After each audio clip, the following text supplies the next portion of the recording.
Berlin, novembre 1884. Palais du chancelier Bismarck. Une conférence internationale est organisée. La conférence de Berlin, c'est son nom, est aujourd'hui oubliée. Elle a pourtant scellé le destin de l'Afrique pour les siècles à venir.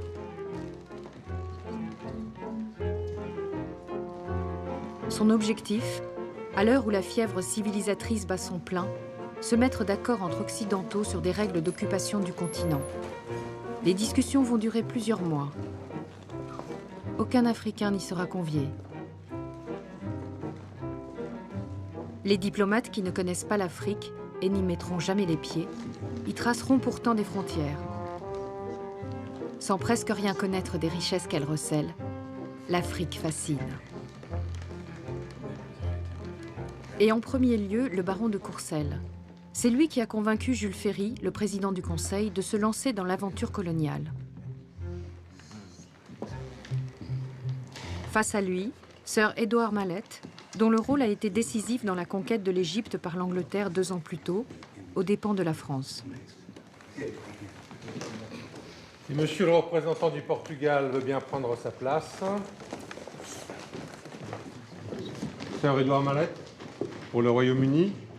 Le Portugal et l'Angleterre s'étaient entendus pour prélever des taxes à l'embouchure du fleuve Congo, sans l'accord des autres puissances. Ce fut le prétexte saisi par l'Allemagne et la France pour organiser la conférence. Son Altesse Sérénissime, le prince de Bismarck, chancelier de l'Empire d'Allemagne. Les archives diplomatiques révèlent les transcriptions des paroles échangées dans un français parfait. Elles permettent de reconstituer les moments clés de la conférence.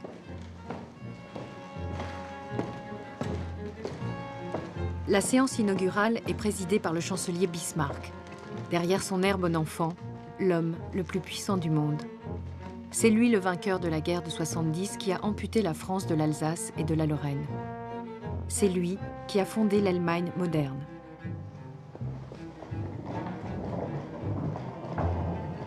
Je tiens en premier lieu à partager avec vous la satisfaction de voir cette réunion se tenir.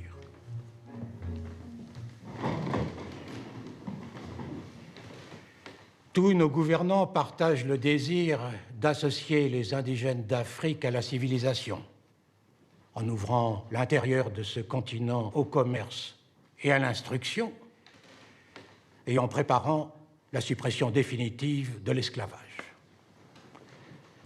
L'intérêt dont nos nations témoignent ici offre une garantie de succès à nos travaux pour développer les relations commerciales avec l'Afrique et servir en même temps la cause de la paix et de l'humanité.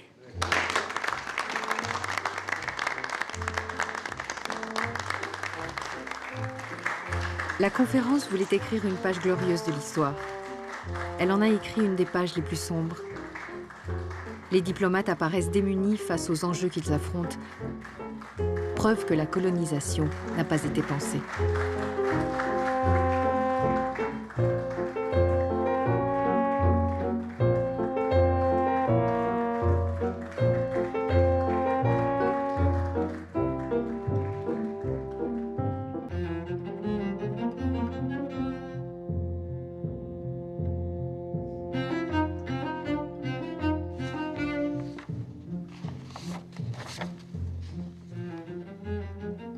Le développement naturel du commerce en Afrique fait naître le désir bien légitime d'ouvrir à la civilisation des territoires inoccupés et inexplorés, à l'heure qu'il est.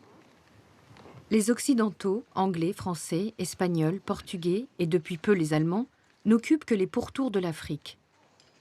Si la conquête du continent est à leurs yeux inexorable, ils craignent qu'elle ne rompe l'équilibre des puissances en Europe. C'est pourquoi ils veulent interdire en certains endroits d'Afrique taxes et barrières douanières, symboles criants des nationalismes qui ont occasionné tant de conflits. Le programme de la conférence s'établit donc comme suit. Premièrement, la liberté du commerce dans le bassin du Congo et de ses embouchures.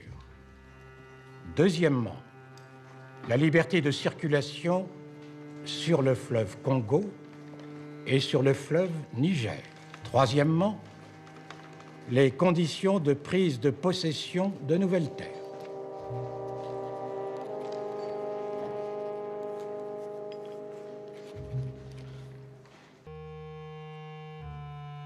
La France et l'Allemagne ont pensé qu'il serait utile d'arriver à un accord sur les formalités observées pour que des occupations nouvelles en Afrique soient considérées comme effectives et pour prévenir toute contestation. Sir Edward Mallet, représentant du gouvernement de Sa Majesté britannique, notre haute assemblée vous écoute. Je vous remercie, monsieur le chancelier. Messieurs, les vues de mon gouvernement s'accordent en général avec celles exprimées par le chancelier Bismarck. Mais si l'exploitation des marchés du Congo est désirable, le bien-être des indigènes ne doit pas être négligé. Ceux-ci perdraient plus qu'ils ne gagneraient si la liberté du commerce, dépourvue de tout contrôle raisonnable, venait à dégénérer. Les indigènes ne sont pas représentés en notre sein. Et cependant, les décisions de la conférence auront pour eux une extrême gravité. La première phase de discussion concerne donc la liberté de commerce pour tous dans le bassin du Congo et dans ses embouchures. J'ai le plaisir de vous annoncer que le gouvernement de Sa Majesté y est favorable. Pas étonnant. La Grande-Bretagne ne possède aucun territoire dans les embouchures du Congo, une région convoitée par toutes les puissances. Les Portugais les revendiquent pour les avoir abordés les premiers. Les Français prétendent y posséder des comptoirs et lorgnent la rive droite du fleuve Congo. Le roi des Belges, la rive gauche. Les Anglais, eux, occupent les embouchures du Niger. Il y a quelques jours, ils y ont établi un protectorat qu'ils n'envisagent pas de partager. Au Niger, la liberté de navigation, hélas, y est impraticable. Premièrement, le fleuve est en grande partie inexploré. Deuxièmement, le commerce est aux mains de tribus difficiles à contrôler. En revanche, pourquoi ne pas étendre la liberté de commerce au fleuve Sénégal ou aux Zambèzes, par exemple? Je ne sais pas ce qu'en penseraient nos amis portugais et nos amis français. Mais en tant que représentant de Sa Majesté britannique, je suis autorisé à discuter pareille extension. Le Portugal a des possessions autour du Mozambique, la France autour du fleuve Sénégal. Deux puissances déterminées à ne rien céder. Monsieur Courcelles? Bien. Messieurs, plutôt que de rentrer tout de suite dans le cœur des débats, je propose que nous ajournions et que nous nous retrouvions mercredi prochain à la même heure. La séance est levée.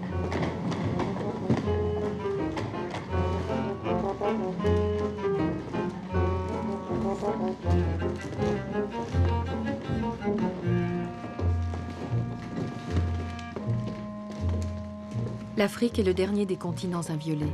Pendant des siècles, les Occidentaux ont commercé des esclaves sur ses côtes. Aujourd'hui, c'est l'intérieur du continent qui est l'objet de toutes les attentions.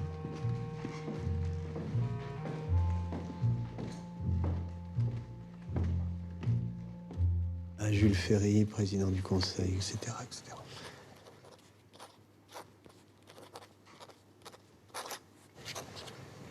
Après des déclarations empreintes de ce libéralisme humanitaire si cher à la nation anglaise et qui voile à ses propres yeux l'ampleur de ses ambitions,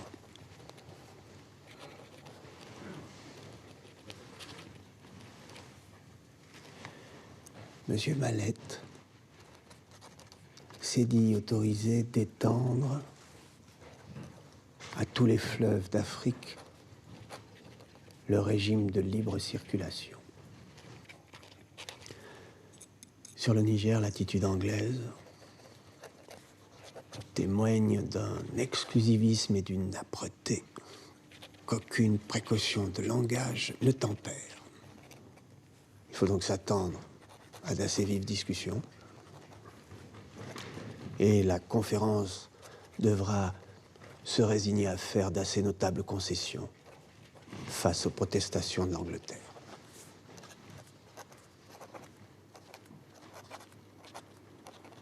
Signé Baron de Courcelles.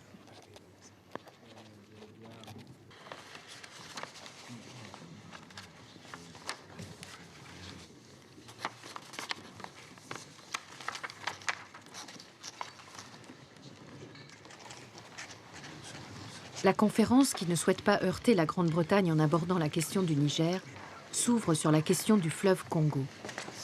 Un problème qui va révéler les féroces rivalités entre occidentaux.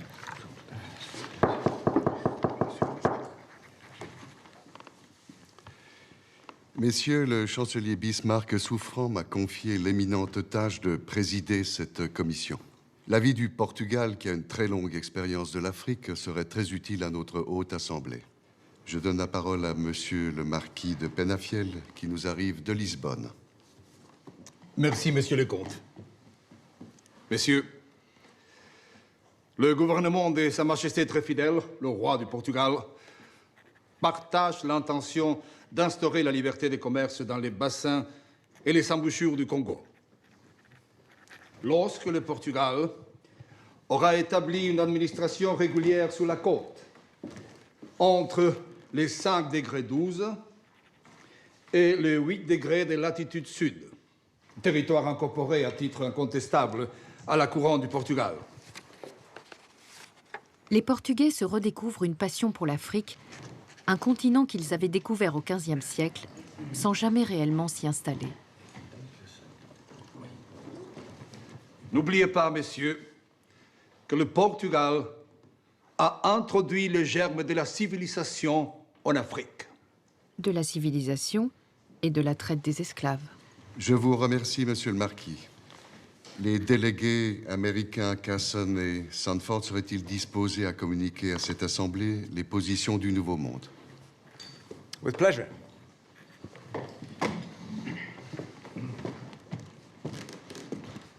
Gentlemen, prior to 1874, vast swathes of Central Africa, including much of the more hospitable interior, was completely unexplored.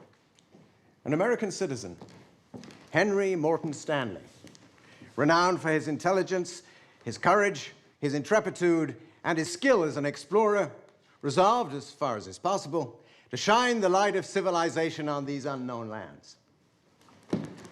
My government would be in favor of any agreement which rendered these lands neutral and which protected them from armed attack.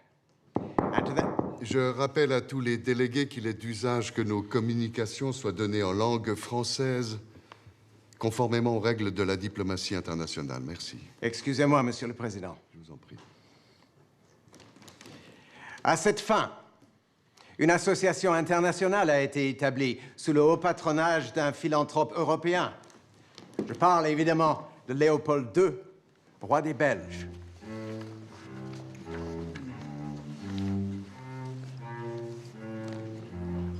Messieurs, je voudrais rappeler les phrases mémorables prononcées par le roi Léopold II il y a 8 ans, lorsqu'il convoqua les plus grands géographes de son temps. Le sujet qui nous réunit aujourd'hui, ouvrir à la civilisation la seule partie de notre globe où elle n'est point encore pénétrée, percer les ténèbres qui enveloppent des populations entières, c'est, dit le roi des Belges, une croisade digne de notre siècle de progrès. C'est ainsi que fut lancée sur les fonds baptismaux l'Association internationale du Congo, chargée de mener à bien ces nobles objectifs.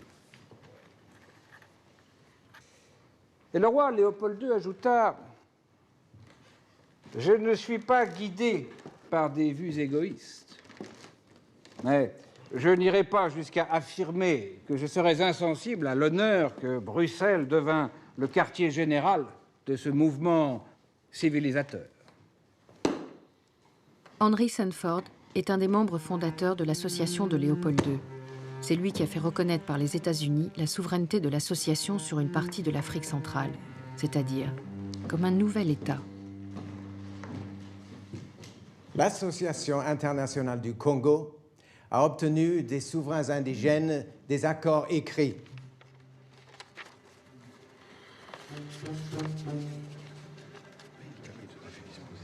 Les chefs traditionnels africains, analphabètes, ont été bien incapables de comprendre les traités qui les dépossédaient de leurs terres.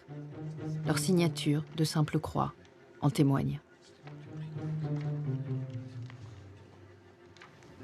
Le président des États-Unis a reconnu l'Association internationale du Congo ainsi que le drapeau qu'il a adopté. Il s'agit donc de donner la plus grande expansion à la délimitation de ce territoire. Ce nouvel État, celui de l'Association internationale du Congo, montrera aux nègres que le gouvernement et la civilisation de la race blanche signifient pour eux paix et liberté.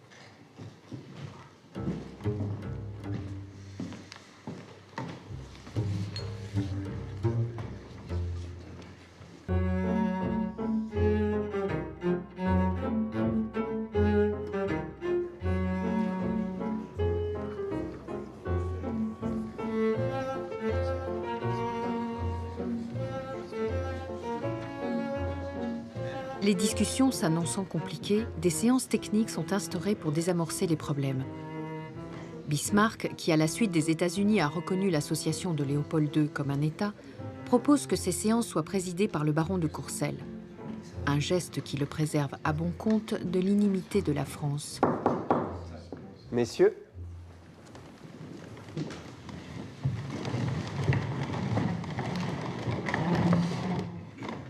chers amis, je crois qu'il serait sage que nous répondions en premier lieu à une question simple.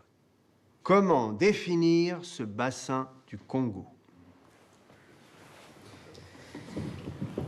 Vous conviendrez avec moi que les premiers à devoir s'exprimer sur cette question soient les délégués belges. Merci, Monsieur le Président. Votre monarque Léopold II manifeste un tel intérêt pour la région. En effet. Cher baron de Courcelles, messieurs les plénipotentiaires, le bassin du Congo est borné au nord par les bassins de l'Ogooué, du Benaï, du Chari et du Nil. À l'est, par le lac Tanganyika. Au sud, par le bassin du Zambèze et celui de la Lodgé. Mais si la Commission désirait offrir au commerce international un territoire plus vaste, il faudrait alors trouver une formule plus générale que cette simple définition géographique du bassin du Congo. Merci, monsieur le baron. La question de la définition du bassin du Congo va empoisonner la conférence. La France, notamment, craint que ses possessions du Gabon ne soient absorbées dans un Congo élargi. Désormais, chacun abat ses cartes. Les représentants américains ont invité monsieur Stanley à venir nous éclairer de ses connaissances.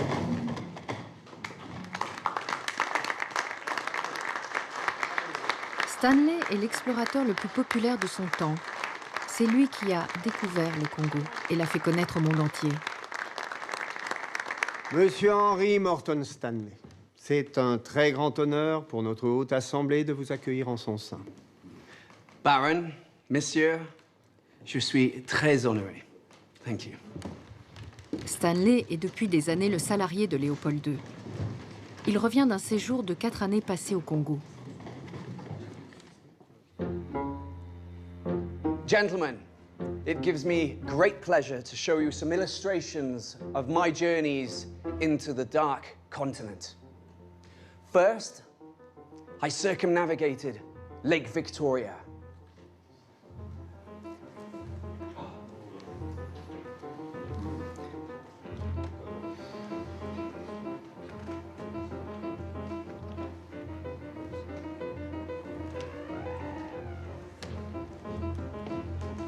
Until I reached The Atlantic Ocean.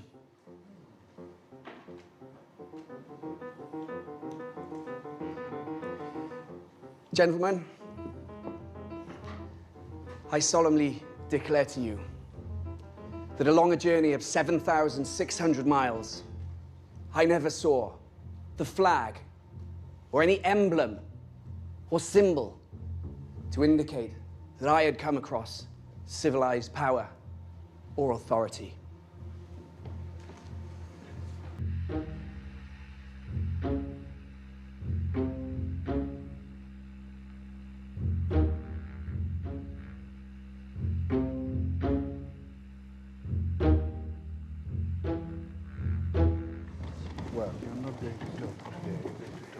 Stanley avait été recruté par Sanford. C'est lui qui va guider l'explorateur pendant la conférence. Avec un seul objectif, que Stanley persuade l'Assemblée d'élargir le plus possible le bassin du Congo. Les directives viennent directement de Léopold II. The conference is to meet in Berlin to examine the question of the Congo and to lay down binding rules to follow henceforth of taking possession of territory in Africa. Germany is well disposed towards us. Germany intends to take a considerable portion of the monopoly of the trade in the Congo. France leans a little to the side of Portugal, so it'll be best not to mention that in your speeches. The King thanks you for the trouble you have taken in charge of the Congo. Signed, your friend Leopold II.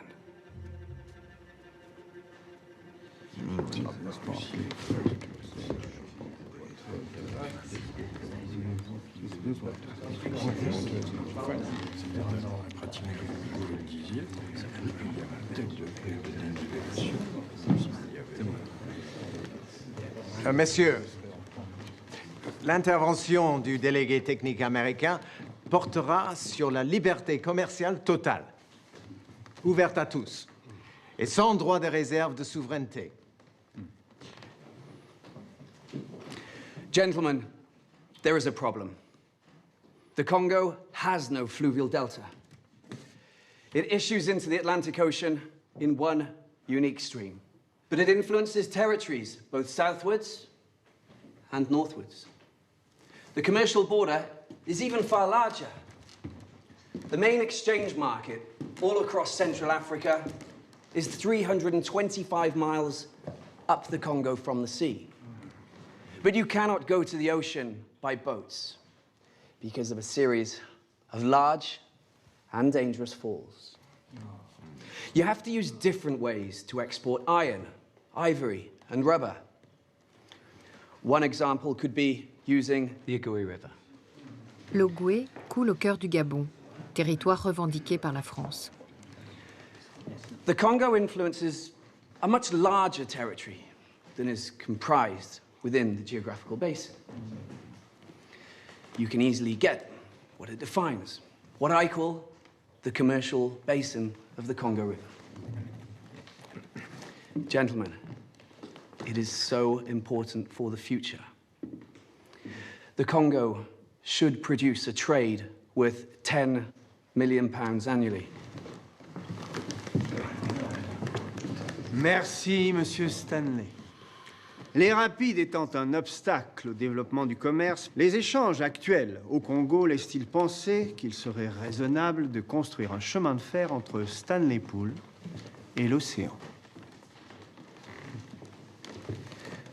The goods required by the French settlements, by the Association Internationale du Congo, and the native caravans require a railway. According to my calculations, if they were to pay for the railway the same price as now used for human transport, it would be sufficient to bring a return of 5% on a capital of £860,000 needed for the construction.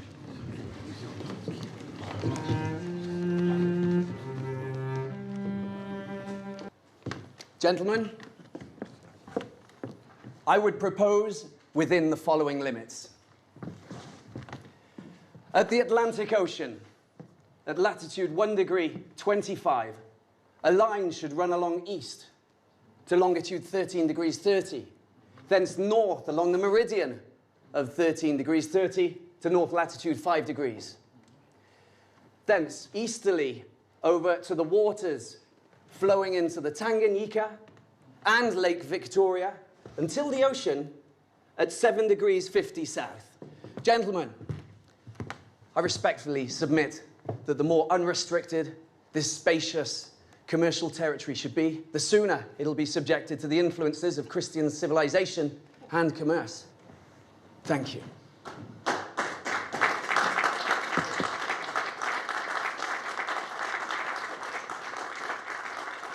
Stanley propose, pour éviter les rapides sur le Congo, de passer par les possessions françaises autour de l'Ogooué au Gabon.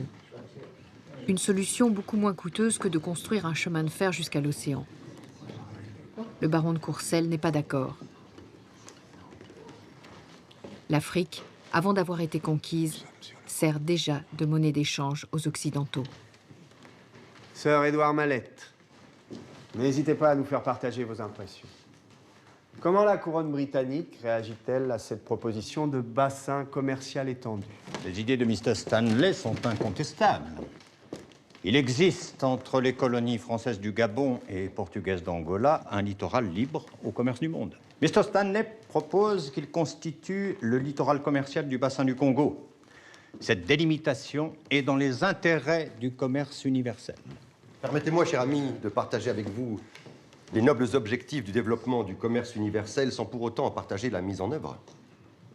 Je suis le seul autour de cette table à connaître à la fois le Gabon et le bassin du Bas-Congo, puisque j'y ai accompagné en 1880 Savorgnan de Brazza.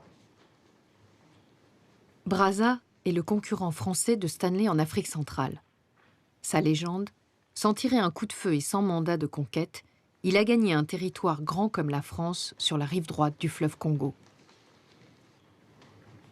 Souvenons-nous du roi Makoko lorsqu'il signa l'accord qui le plaçait, lui et son peuple, sous la protection de la France. Messieurs, j'aimerais apporter ici une précision d'ordre géographique d'importance. Regardez ces montagnes. De toute évidence, l'Ogooué ne peut servir de débouché au fleuve Congo à l'ouest. Le seul débouché ne peut être que le fleuve lui-même. Bassin géographique et bassin commercial du Congo doivent être identiques, ce qui est le bon sens même.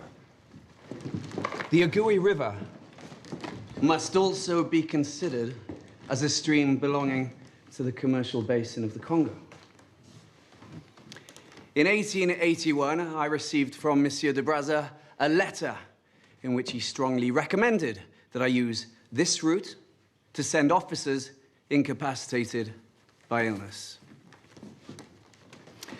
He judged the Ogoni River to be shorter than that of the Congo to the sea. I'm bound to take Monsieur de Brazza's own written statement as indisputable proof of the correctness of my assertions. Thank you.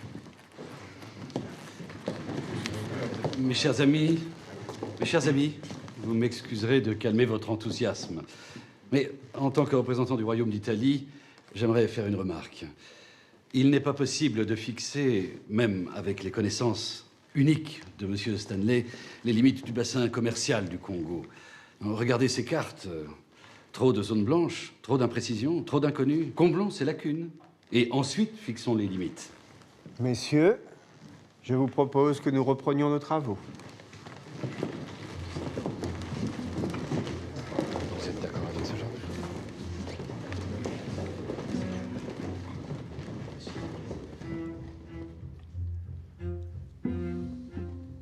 Sa Majesté Léopold II. Intervention Stanley. Réussite totale. Portugais et Allemands avec nous. Votre dévoué serviteur, Henry Sanford. À Jules Ferry, président du Conseil. Un accord urgent a été conclu entre l'Allemagne et le roi Léopold II avant le début de la conférence au sujet des frontières du Congo. Ils ont tracé une carte, je vous l'envoie. L'Association internationale de Léopold revendique la rive droite du Congo conquise par Brazza.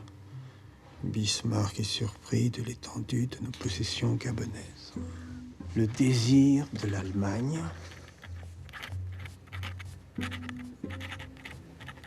est que le territoire de l'Association internationale sur le littoral soit le plus vaste possible. afin d'obtenir le maximum de points d'accès à l'intérieur du Congo.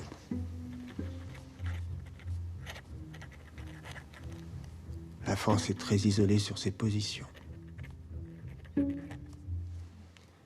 Signé Baron de Courcelles.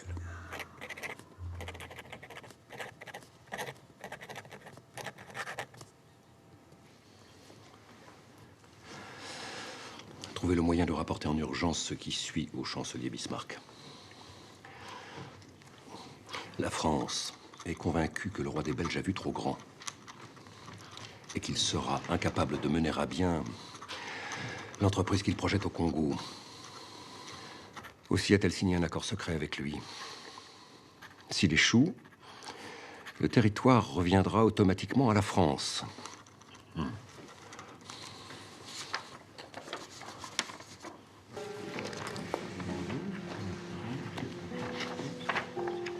Messieurs, chers amis, Monsieur Lambermont a une déclaration à vous faire. Merci, Monsieur le Président. Messieurs, le roi des Belges demande la plus grande extension possible au territoire offert au libre commerce. Si sa limite est facile à fixer sur la façade atlantique, il n'en va pas de même en Orient, où nous sommes favorables à son extension vers l'océan Indien. Permettez, messieurs, l'extension vers l'Est s'écarte un peu de l'objet de la conférence. Je dois en référer à mon gouvernement. Bien au contraire, la liberté de commerce au centre de l'Afrique autorise que l'on discute son accès par toutes les portes, à l'Est comme à l'Ouest. La proposition du gouvernement des États-Unis est la suivante. À l'Ouest, qu'on retienne la proposition de M. Stanley. À partir de 5 degrés de latitude nord, vers l'est, jusqu'à 1 degré géographique de l'océan Indien. Et puis, une ligne parallèle à la côte, jusqu'aux Zambèzes. Et de là, la ligne de partage des eaux Zambèze-Congo vers l'Atlantique. Les diplomates font peu de cas des Africains. Pour preuve, personne ne s'offusque de la proposition ubuesque d'un tracé à 1 degré de la côte orientale.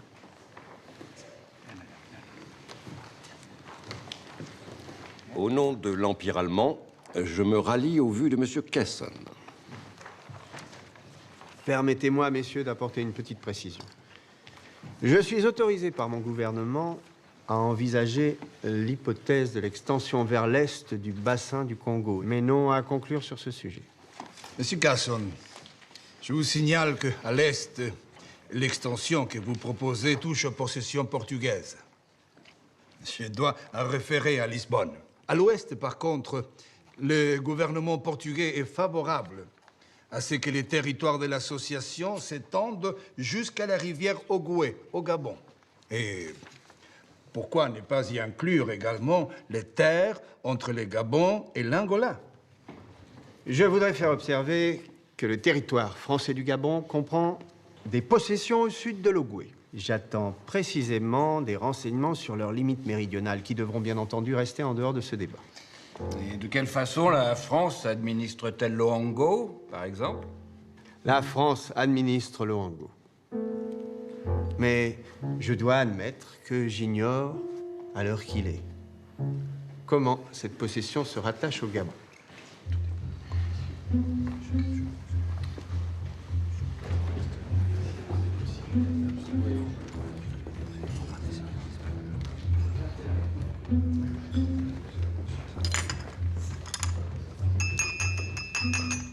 Messieurs, revenons, si vous le voulez bien, sur la délimitation est du bassin commercial. Je forme le vœu que cette extension soit la plus large possible. Et je trouve acceptable l'esquisse proposée par M. Casson. D'accord. Mais sous réserve des droits des souverainetés existantes. Mais elles ne sont que côtières. C'est pour ne pas les léser, justement, que j'ai mis dans ma proposition une limite à 1 degré à l'ouest de la côte.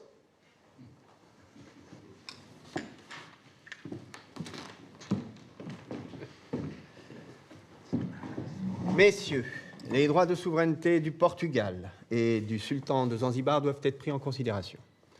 Ce dernier n'étant pas représenté, nous ne pouvons accepter de délimitation approximative. Je propose que nous ne fixions pas de limite. Disons jusqu'à l'océan Indien, sous réserve des souverainetés existantes.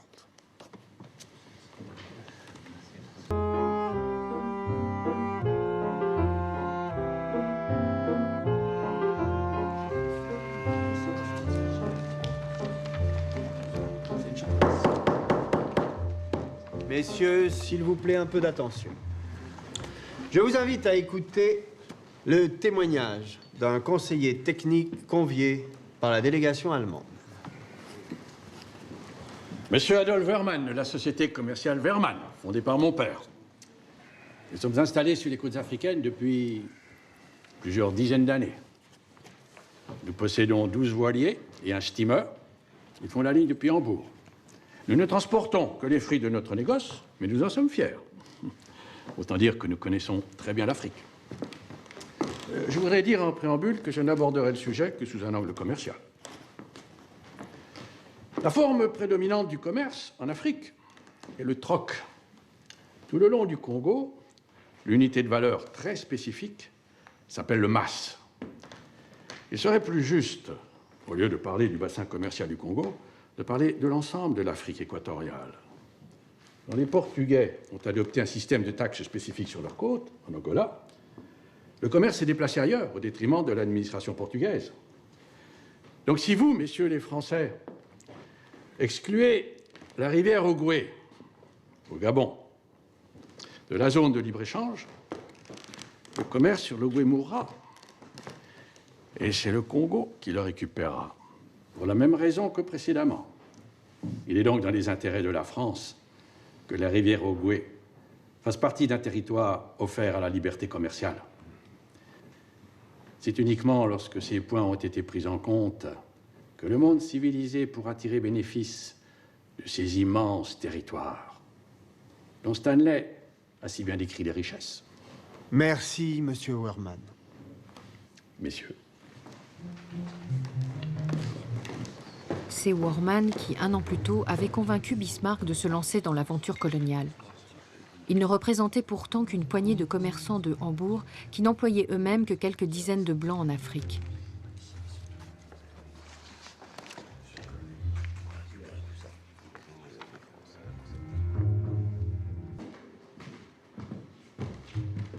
La conférence prend peu à peu l'allure d'une réunion de copropriétaires vétilleux.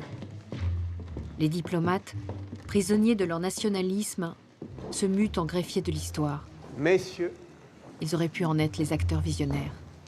Je voudrais vous faire part d'une information transmise par mon gouvernement et qui va, je l'espère, dans le sens des souhaits de la Haute Assemblée. Le baron de Courcelles fait des concessions sur le Gabon dès qu'il apprend que le Royaume-Uni s'apprête à accepter la liberté de commerce sur le fleuve Niger. La France accepte le principe de liberté commerciale dans tout le bassin du Congo, y compris dans les possessions françaises autour du Stanley Pool et dans le bassin de l'Alima. Cependant, elle se réserve le droit de souveraineté dépendant de la colonie du Gabon. Monsieur de Courcelles, je tiens, moi, à vous rappeler que le Portugal a des intérêts dans les environs du 5 degré 12.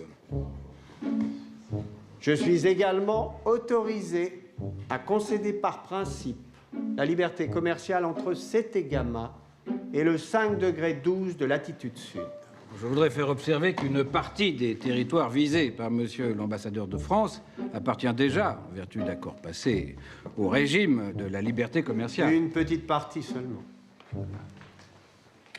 Je propose de reporter la limite au nord de la rivière Massabé. Concernant la frontière nord, je demande officiellement à ce qu'elle s'étende jusqu'à Fernand Vaz, c'est-à-dire 50 km plus au nord. Je ne sais si mon gouvernement acceptera.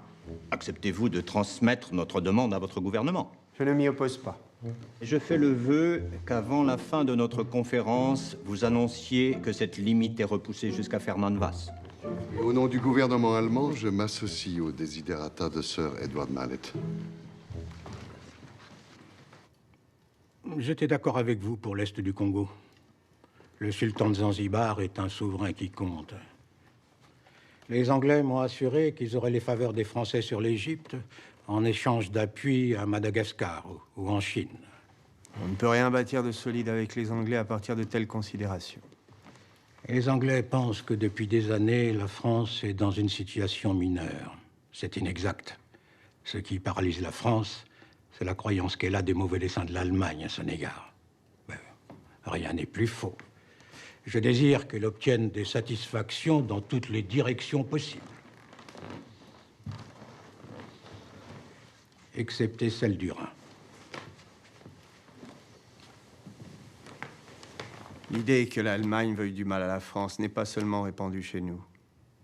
Elle entraîne les Anglais à abuser de la situation au profit de leurs propres intérêts. Mais je désire rester en bon rapport avec l'Angleterre et avec la France. Concernant les rapports franco-allemands, notre ligne est de substituer à la politique du ressentiment celle des intérêts. Aux yeux de notre opinion dans l'affaire du Congo, nous donnons beaucoup et nous recevons peu. Mais l'Afrique est un sujet mineur. Faisons preuve d'une indéfectible alliance et les résultats seront visibles.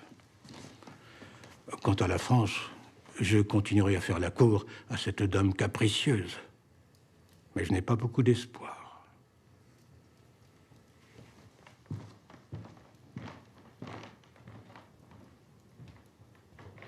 La position de Bismarck est un chef-d'œuvre de diplomatie. Il désire jouer de mauvais tours à l'Angleterre, mais par notre intermédiaire. Une fois l'Angleterre brouillée avec la France, il s'en lavera les mains. Quant à l'association internationale de Léopold II, ses agents ont circonvenu Bismarck afin de lui faire croire en l'énormité de nos prétentions. Sachez par ailleurs que l'Alsace-Lorraine reste en dehors de nos discussions.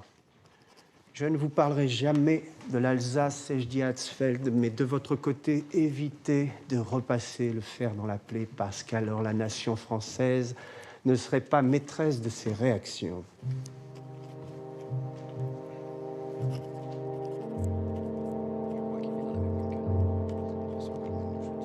En coulisses, le président de l'association de Léopold II, le colonel Stroh, tente de convaincre les pays présents à la conférence de reconnaître l'association comme un État. Il met en avant la mission civilisatrice et les opportunités commerciales qu'elle propose.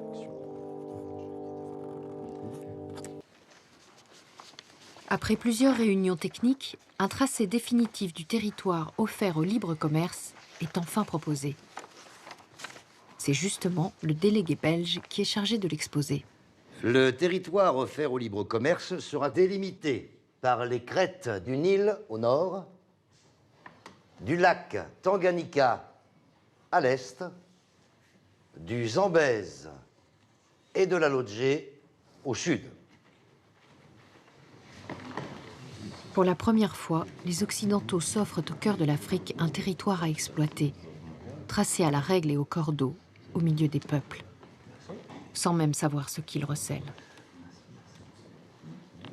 La Commission émet le vœu que le territoire offert au libre commerce soit étendu jusqu'à l'océan Indien, sous réserve du respect des droits des souverainetés existantes. Toutes les nationalités auront accès à tout le littoral des territoires définis, ainsi qu'à toutes les eaux du Congo. Les marchandises importées seront affranchies de droits d'entrée et de transit. Donnez-vous votre assentiment, messieurs, à cette définition? Merci, messieurs.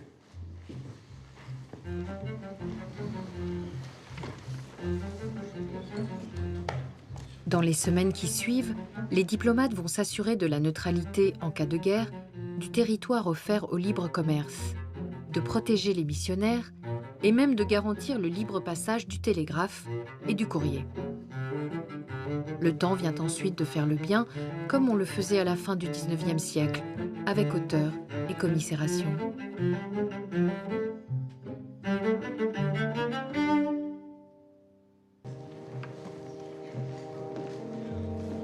Dans les archives de la conférence, les échanges sur l'alcool sont particulièrement édifiants. Notre Assemblée devrait se saisir d'un objectif qui tient particulièrement à cœur à notre souverain Léopold II. L'avenir et le salut des races indigènes du centre de l'Afrique.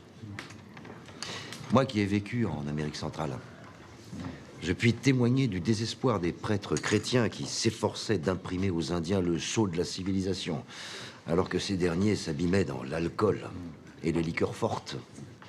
En Amérique du Sud, dans les plantations, j'ai observé les ravages opérés par l'alcool sur les races noires, et plus précisément sur celles enlevées à l'Afrique centrale. Aucun mot ne pourrait décrire avec justesse ce que mes yeux ont vu. Le nègre ne succombe pas seulement physiquement à l'ivrognerie, il y succombe moralement. Alors je vous le dis, les races indigènes du Congo seront sobres, ou bien elles ne seront plus. Si les puissances ne sauvent pas le nègre de ce vice, on fera de lui un monstre qui dévorera l'œuvre de la conférence. Les puissances doivent s'entendre pour interdire le commerce de l'alcool. Je m'associe volontiers au baron Lambermont et à son noble objectif. Une telle proposition dépasse de loin le champ de la conférence. En effet, cette mesure est du ressort des souverainetés locales. C'est là une tâche de police. La Commission aura du mal à s'accorder, incluant une phrase prévoyant des négociations ultérieures entre les puissances en vue de combattre les abus de spiritueux. Personne n'est dupe. Ces négociations ultérieures n'auront évidemment jamais lieu. Oui, c'est vrai, la question de l'alcool en Afrique est délicate. Les spiritueux y remplacent toute autre forme de monnaie. Ils sont le principal instrument des échanges. Enfin, j'ai rempli un devoir de conscience en présentant ma motion. Je m'en remets à votre sagesse quant aux mesures effectives qui seront prises. Monsieur, les considérations morales m'incitent également à vous proposer d'interdire l'importation des fouets, des cangues et de tous les instruments de supplice dont se servent les propriétaires d'esclaves. Et à ces propos, je pensais que c'était dans l'intérêt de cette haute assemblée de vous les présenter. Alors, si vous voulez bien... Est-ce que vous savez que Sir Edward Mallet propose que la traite des nègres et le commerce qui fournit des nègres à la traite soient interdits? Sir Edward Mallet, j'approuve vivement votre projet. Je voudrais vous citer M. Stanley qui dit « En Afrique centrale, l'esclavage est une institution domestique. Les esclaves sont au service de leur maître depuis des générations. » L'abolition de l'esclavage est la grande cause du XIXe siècle. Seul le Brésil n'a pas encore aboli. La proposition britannique de Sir Edward Mallet vise deux formes du commerce des esclaves. Premièrement, la traite des nègres qui se fait par la mer. Et deuxièmement, le commerce qui fournit des nègres à la traite. La traite est déjà interdite, mais le commerce n'est lui l'objet d'aucune législation particulière, etc., etc. Sir Edward Mallet, votre proposition ne prend-elle tout son sens que si elle est appliquée dans le monde entier? Effectivement, c'est là l'esprit de ma proposition. Dans ce cas, elle revêt une extension imprévue de l'objet de cette conférence. Référons-en à nos gouvernements. Préparons un acte applicable dans le monde entier et séparons-le de l'acte final de la conférence. 6 millions d'esclaves noirs affranchis vivent aux États-Unis. Nous sommes donc particulièrement sensibles à cette question. Et nous aimerions aller plus loin. Interdisons aux traitants asile ou refuge sur nos territoires. Votre proposition pose de sérieuses difficultés juridiques. En France, un citoyen ne saurait être banni d'un territoire de la République. Un gouvernement ne peut tolérer qu'un traitant exerce son infâme métier de son territoire. Je ne mets pas en doute la légitimité du but poursuivi. Faisons étudier la question par un criminaliste. Monsieur, ma proposition est la suivante. Premièrement, trouver un accord entre nos puissances pour surveiller à tour de rôle les côtes qui ne sont pas encore civilisées. Deuxièmement, créer un tribunal au Congo pour juger les capitaines des bateaux saisis. Ces deux propositions généreuses du représentant espagnol ne seront plus jamais évoquées.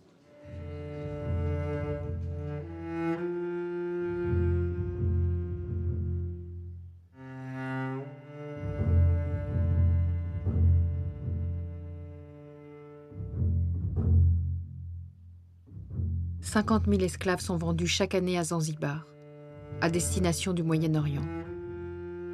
Un paradoxe, car le sultanat de Zanzibar est protégé par l'Angleterre, à l'époque pays le plus abolitionniste. Messieurs, je vous propose d'écouter maintenant Monsieur Ballet, de la délégation française, qui va nous faire part de son projet de rédaction de l'article concernant l'esclavage. Monsieur Ballet. Merci, Monsieur Bucerov.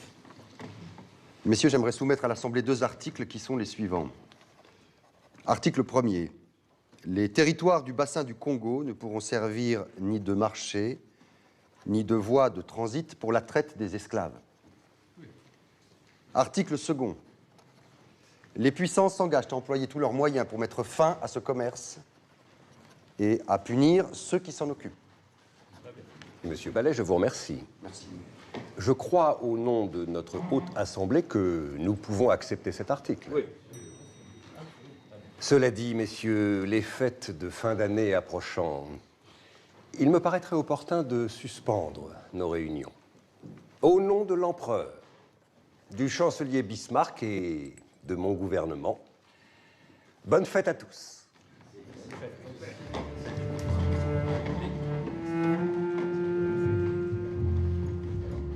Notre question centrale, généralement associée à Berlin, c'est celle de l'esclavage.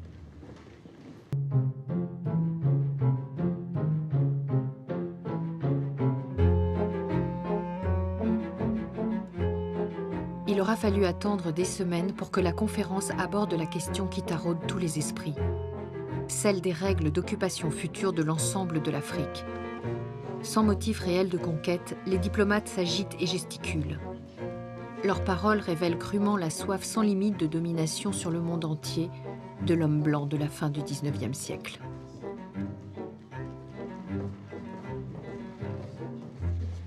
Messieurs, permettez-moi de vous rappeler quels sont les points essentiels pour le gouvernement allemand.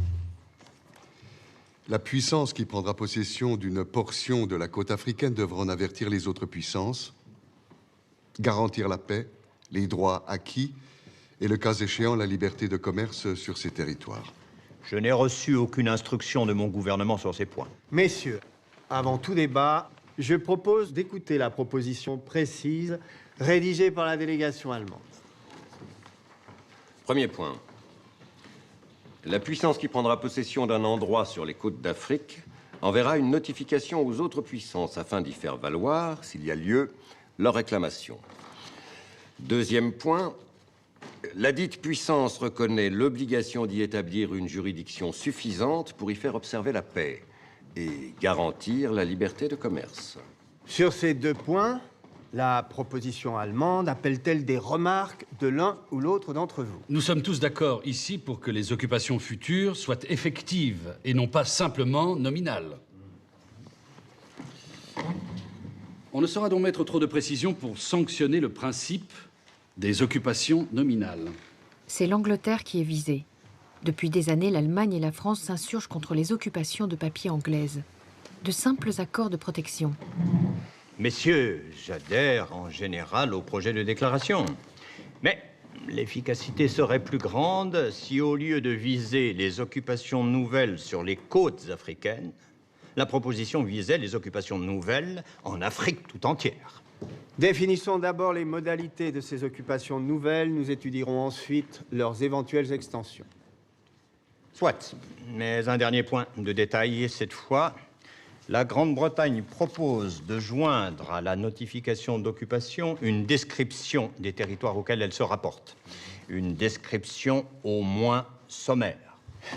Toute délimitation pose des difficultés, notamment à cause de l'imprécision des titres des chefs indigènes avec lesquels les acquéreurs auront parfois à traiter. L'adjectif sommaire tient justement compte de cette imprécision. Enfin, messieurs, libre à chaque État de demander les précisions qu'il souhaite à la puissance notifiant de nouvelles occupations. Il s'agit là d'une question de courtoisie. Sur quoi des réclamations pourraient-elles porter si aucune désignation des territoires revendiqués n'était notifiée? Il est certain qu'une description des territoires est nécessaire dans la notification, mais une description approximative. Ne pourrait-on limiter la notification des territoires aux seules côtes? La précision sera beaucoup plus grande qu'à l'intérieur des terres. Naturellement. Parce qu'on ne peut pas savoir jusqu'où les circonstances poussent inévitablement à étendre un territoire vers l'intérieur. Les États-Unis souhaiteraient que les puissances procédassent à une délimitation de leur possession actuelle, afin d'éviter, dans l'avenir, conflits et réclamations. La France est visée. Elle refuse obstinément que la conférence statue sur les possessions actuelles. La vraie raison, la France est incapable de prouver les limites des territoires qu'elle revendique. Je voudrais vous rappeler que l'invitation faite aux puissances à cette conférence ne vise que des occupations futures. Monsieur, je voudrais également voir proclamer l'interdiction de la possession d'esclaves nègres par des Blancs. Rappelons également à Monsieur de Penafiel que la déclaration a pour objet d'édicter l'obligation de certaines formalités et non de conditions morales. Votre proposition pourra néanmoins trouver sa place dans l'article déjà étudié consacré à l'esclavage. Je rappelle qu'il a été entendu qu'une disposition générale serait insérée dans l'acte final, en vue de l'adhésion de puissances non présentes à la conférence. Je pense en particulier à l'Association internationale du Congo, bien sûr. Je voudrais être bien certain que les obligations ne porteront pas seulement sur les possessions futures, mais l'application de ces règles aux possessions actuelles me paraîtrait un progrès utile à réaliser. Les règles établies pour les occupations futures constitueront un exemple. Libre aux puissances de les étendre à leurs anciennes possessions. Mon gouvernement soutiendrait le principe qui viserait le consentement volontaire des indigènes dont le pays est pris en possession sans qu'il n'ait provoqué d'acte d'agression. Dans le cas contraire, les puissances signataires apprécieront les conditions pour que l'occupation soit reconnue comme valable.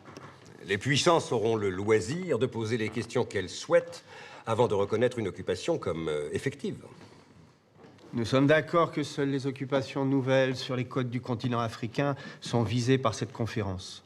Mon gouvernement tient en particulier à souligner que l'île de Madagascar reste en dehors de ces dispositions. Messieurs, en tant que représentants de l'Empire ottoman, les affaires de l'Égypte m'importent. Les décisions prises à la conférence ne sauraient donc concerner les territoires situés au nord et à l'est de l'Afrique. Messieurs, toutes vos observations conformes à l'esprit de la conférence prendront place dans le protocole. Comme souvent dans ces grandes réunions diplomatiques internationales, tout n'apparaît pas dans le protocole officiel. En particulier, les résultats des négociations secrètes. Ici, la répartition des côtes africaines. Pourtant, les cartes de la conférence versées aux archives en portent les stigmates. Ici, un trait rouge découpe les frontières du futur Cabinda attribué au Portugal.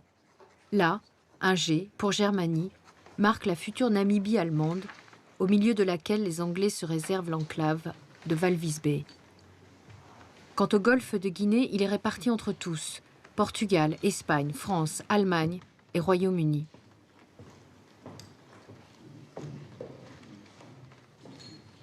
Le futur tracé des frontières africaines ne remettra jamais en cause cette répartition secrète des côtes.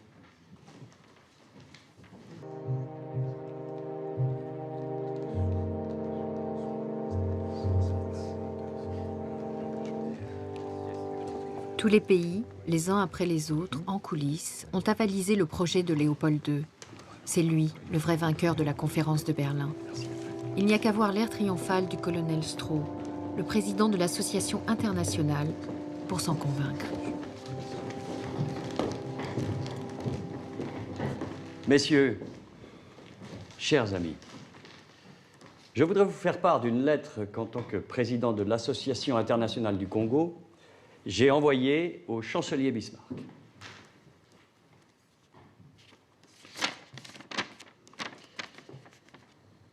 L'Association internationale du Congo a conclu avec toutes les puissances présentes à la conférence des traités reconnaissant son pavillon comme celui d'un État ou d'un gouvernement ami. Les délibérations de l'éminente Assemblée, qui siège à Berlin, ont contribué à hâter cet heureux résultat. La conférence voudra bien considérer l'avènement d'un pouvoir qui se donne pour mission exclusive d'introduire au centre de l'Afrique la civilisation et le commerce. Tous nous rendons justice au but élevé de l'œuvre à laquelle Sa Majesté le roi des Belges a attaché son nom. J'émets le vœu que l'État du Congo, aux limites désormais précises, pourvoie d'un gouvernement le vaste pays qu'il est appelé à faire fructifier.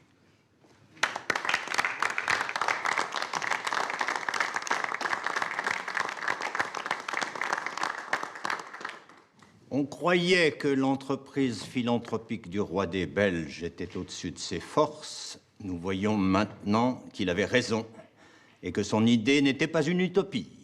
Le gouvernement américain a, le premier, reconnu l'association comme celle d'un pays ami, heureux d'avoir été suivi par les puissances du Vieux Monde. Il lui reste à souhaiter que l'association participe aux actes de la conférence.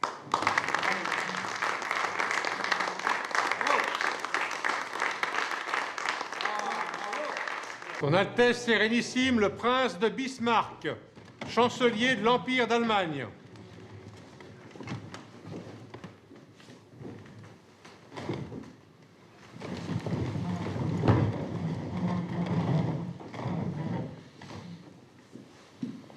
Je voudrais tout d'abord vous exprimer mes regrets personnels. Mon état de santé m'a empêché de m'associer à une partie de vos travaux. Je les ai néanmoins suivis avec bienveillance. Messieurs, je crois répondre aux sentiments de l'Assemblée en prenant acte de l'adhésion de l'Association internationale du Congo à nos résolutions.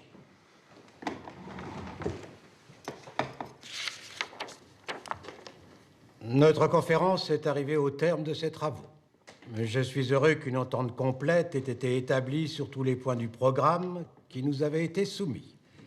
Les résolutions prises assurent au commerce de toutes les nations le libre accès au centre du continent africain.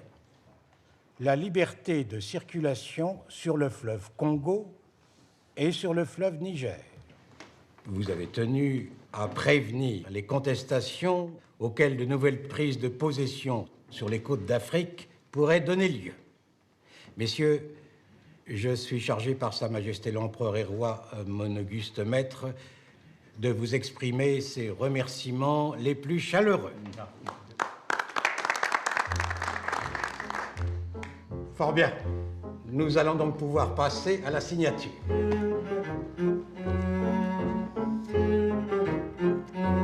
Messieurs, Au succès de la conférence. À Bismarck. À Bismarck. Chancelier Bismarck.